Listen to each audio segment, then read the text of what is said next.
Hey there, everyone. This is Samuel Johnson in my poorly lit room once again, and welcome back to the Ben 10 Retrospectives. And today, we're going to be talking about episode 20 of the original Ben 10 series, Camp Fear. And in this episode, it's pretty much the next scary episode of the series. And in this episode, Max, Ben, and Gwen are driving along, and Ben and Gwen are arguing over sharing a birthday the same day for their birthday parties.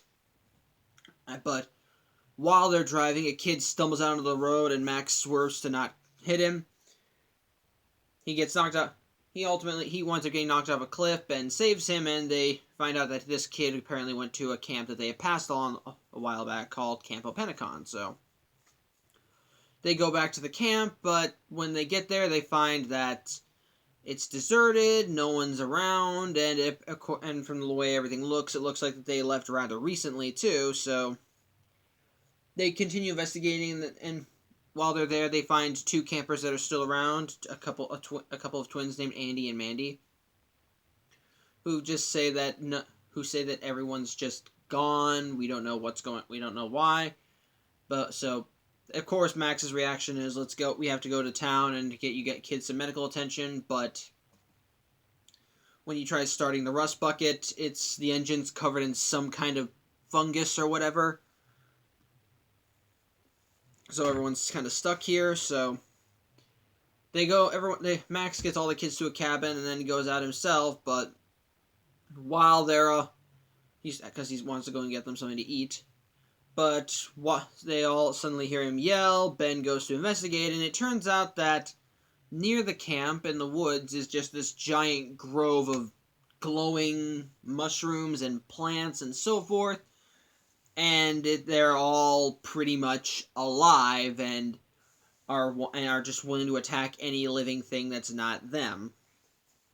So they've captured Max. They try to capture Ben, but he escapes, and he relays the information to everyone else, though they're already aware of it. And soon, the camp is suddenly covered in giant mushroom spores.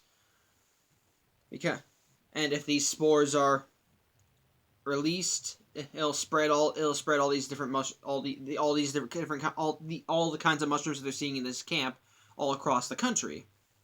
So their plan is that Ben is going to go back to where he saw those giant mushrooms as accelerate, find their grandfather, and then he's going to take care of all these things. But in the meantime, Gwen, the kid they picked up named Gilbert, Andy, and Mandy,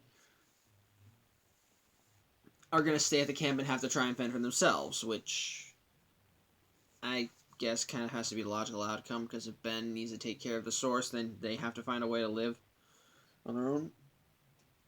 So Ben rushes back to the site as Accelerate, but while he does get further into the site as before and even finds Max, the Omnitrix times out, so Ben gets captured as well. And in the meantime, Gwen, Gilbert, Andy, and Mandy are just continue rushing through all the plants, and Andy and eventually they're just it's just pretty much them fending for themselves in their own way. And in the meantime, while Ben and Max are captured, Ben's hands are not free enough so that he starts messing with the Omnitrix, and he winds up transforming into the next new guy of this series, whose name is revealed in a later episode to be Wildvine, which is pretty much just a living plant alien. That he can alter his limbs. He's got exploding pods on his back. He's got multiple legs. And while Ben is Wildvine, he winds up getting the attention of the master, the literal mind behind everything, the mycelium behind all the mushrooms, which Ben can now understand because he's a plant and apparently has a connection to all plants. And its plan is pretty much just consume every organic being on the earth and take over. So yeah, basic supervillain stuff. So Ben tries fighting it off with Wildvine. We see more of Wildvine's abilities, but the Omnitrix times out before he can finish it off, so it recaptures them. Gwen, Gilbert, Andy, and Mandy are cornered. It looks like everyone's doomed, but Then, of course, they do they pull they shoot the Chekhov's gun of the episode, which was earlier in the episode. Ben was itching his foot because he apparently had an athlete's foot, so Max gave him a fungus powder. And Ben quickly realizes that maybe this fungus powder will work, so he kicks his shoe into the mycelium's mouth, which in turn starts to cause it to degrade. Ben then throws the powder in, and the next thing you know, it dies.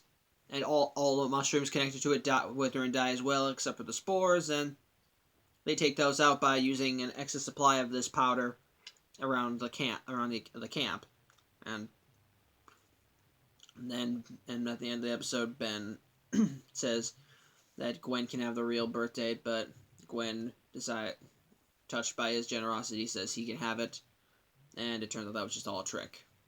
And then Max gave them pizza with mushrooms, which was kind of a dick move if you think about it. So, honestly, I think this is still a rather nice episode. As I stated in the last laugh episode, I like creepy atmospheres, and this one definitely has a creepy atmosphere as well. But I think the difference, I think honestly, the last laugh did it better than this episode, because in the last laugh's case, it had a disturbing atmosphere. But since your main character was creeped out as well because of Ben's fear of clowns, you kind of, if the fear felt more genuine. In this case, Ben isn't as afraid. In fact, there are still, despite all the creepiness, there are still some jokes that are being thrown around. But I kind of do like the idea of just the haunt of the abandoned camp, these things lurking in the shadows. And even the design, and just even the idea of these living mushrooms, and I love the design. The designs on these things are very creepy, because the mycelium is controlling these living, walking mushrooms that have two mouths for them. And they're kind of skinny, kind of buffy. They are pretty much just different kinds of mushrooms. They're not different forms of mushrooms, but they are definitely giant mushrooms, and none of them ever talk. They just make noises. It is kind of disturbing, and it is just still just a little disturbing in its own regard. And I do kind of like the reveal of the mycelium. Its motivations are pretty much just we're better than you. We deserve to rule. You will be our food. Yada yada yada. Which is just kind of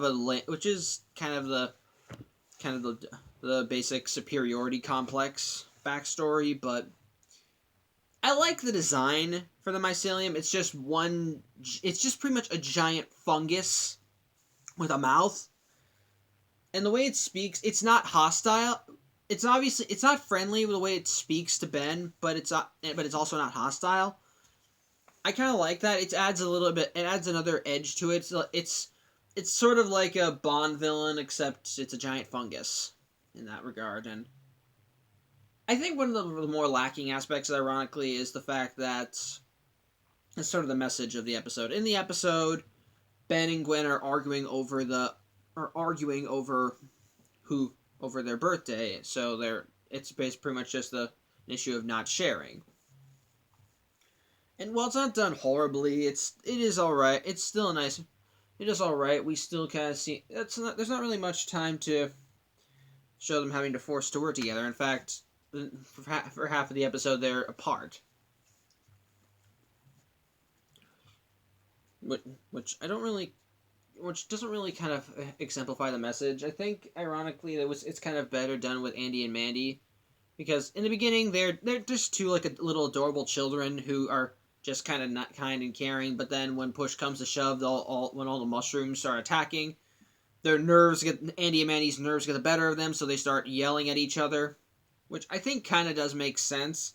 And I think you can maybe make the argument that it's Gwen that has to learns the lesson on her part, which honestly I think kind of makes sense now that I think about it, because Ben would probably think it would because Ben really didn't learn that much of a lesson except to fighting these mushrooms, and Gwen is the one that does concede and has her generosity kind of taken advantage of by Ben. But yeah, the lesson, while good, maybe I'm just exaggerating. I think it was, well, yeah, I think I might have just been exaggerating a little. I think it was implemented okay, but could have been better if you ask me. But I think maybe the last thing I should talk about is Wildvine, because this is the episode that he debuts in, and I think I like Wildvine too. He's not one of my favorite aliens, but I think he is definitely good I like, because they do kind of show how versatile he is as a plant alien, because he can mold his shape into any way he chooses. He can stretch his limbs. He has the exploding pods. It is kind of creative and very limber.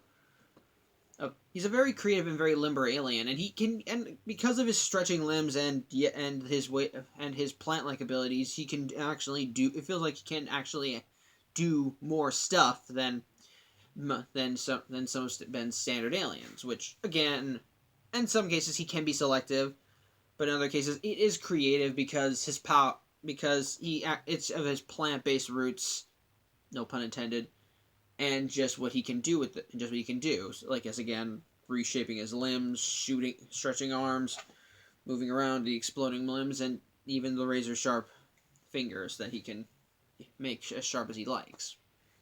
So, yeah, I like Wildvine. Not my favorite, but still pretty good. And yeah, I think the episode's also just that pretty good. Not the best. I still think that in terms of creepy atmospheres, Last Laugh has this episode beat. But for what it is, it still is a creepy episode. I still would recommend it. And yeah, on the whole, still a good episode. I'm glad I saw it. So yeah, thank you for watching. I'm Samuel Johnson, and tune in next week for a hopefully earlier episode of the Ben 10 Retrospectives as we look at episode 21 of the original Ben 10 series. So yeah, again, thank you for watching. I'm Samuel Johnson, and I'll see you next week. Take care.